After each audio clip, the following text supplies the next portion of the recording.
Hello viewers, আজকে আমি আপনাদেরকে আবার একটা আকর্ষণীয় ভিডিও উপহার দেওয়ার জন্য চলে আসলাম। আজকে আমি আপনাদেরকে নিয়ে আসছি একটি গ্রাম বাংলার বিয়ে বাড়িতে, যেখানে গ্রাম বাংলার ভোজ মানেই বুটের ডাল থাকবেই। বুটের ডাল না থাকলে গ্রাম বাংলার বিয়ে নাকি পরিপূর্ণ হয় না। দেখেন কি সুন্দর করে বাবুর্চিরা রান্না করতেছে, কি সুন্দর মনে হয় হলুদ রঙে ভাসতেছে আমাদের এই সমুদ্র। কত সুন্দর করে টকবক করে উঠতেছে তরকারিগুলো, আর বাহ, দেখে আমার জিভে জল চলে আসছে।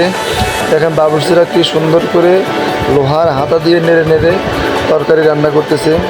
এদিকে এরা সবাই তরকারি মানে খেয়ে খেয়ে টেস্ট করতে তরকারির স্বাদ কেমন হইল।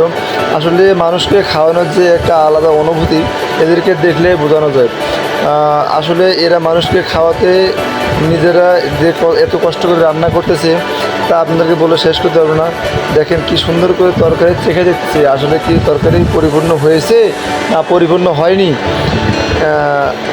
এখন দেখি শেষ পর্যন্ত কারণ অনেক মনে হয় তরকারি মানে টেস্ট করার জন্য খাচ্ছে না, অনেক পেট ভরাবার জন্য খাচ্ছে।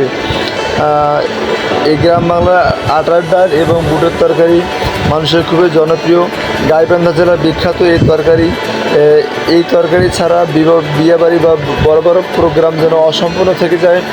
তাই আমরা খুব যত্ন সহকারে এই তরকারি রান্না করে থাকি। এক ডাগে আমরা রান্না করতেছি বুটের তরকারি বা আটার ডাল, পাশের ডাগে রয়েছে সাদা পানি। ওখানকার গরম পানি ব্যবহার করে এই ড্যাগে আটা তরকারি রান্না করা হয়। নিচে দেখো কি সুন্দর করে আগুন, মানে রক্তে রাঙিয়ে ফুলকি দিয়ে আগুন জ্বলতেছে। আর আমাদের আগুন জ্বালানোর কাজে আমরা একটা লোক রেখে দিয়েছি, ওই লোক সুন্দর করে আগুন দিচ্ছে যেন তরকারিগুলো পরিপূর্ণভাবে রান্না করতে পারি আমরা।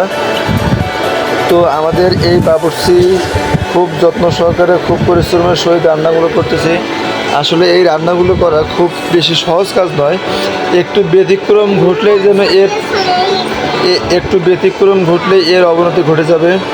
তো আমরা চাই এই রান্নাটা যেন ভালো হয়, আমি যেন আমার মানে মেহমানদেরকে সুন্দর করে এই আপ্যায়ন করতে পারি। তো আমার মেহমানরা আসবে বিকেলে 1টার পর থেকে, আমি এই তরকারি তৈরি করে তাদের সামনে পরিবেশন করব। দেখেন আমার ভাগুনা কি সুন্দর করে হাসতেছে, আমার সাথে ভিডিও করার জন্য খুব ব্যস্ত। মানে আমি যখনই ক্যামেরা যাই